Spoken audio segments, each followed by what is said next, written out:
অন্তর্বর্তী সরকারের পররাষ্ট্র উপদেষ্টা মোহাম্মদ তৌহিদ হোসেন এবং পাকিস্তানের উপপ্রধানমন্ত্রী ও পররাষ্ট্রমন্ত্রী ইসহাক দারের বৈঠক শেষে একটি চুক্তি এবং ৫টি সমঝোতা স্মারক সই হয়েছে।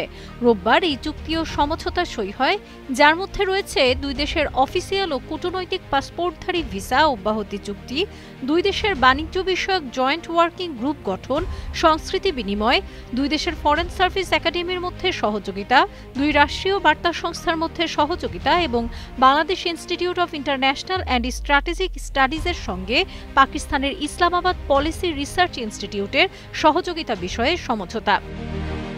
এ সময় বাংলাদেশ সরকারের আতিথেয়তার জন্য কৃতজ্ঞতা প্রকাশ করেন ইসহাক দার।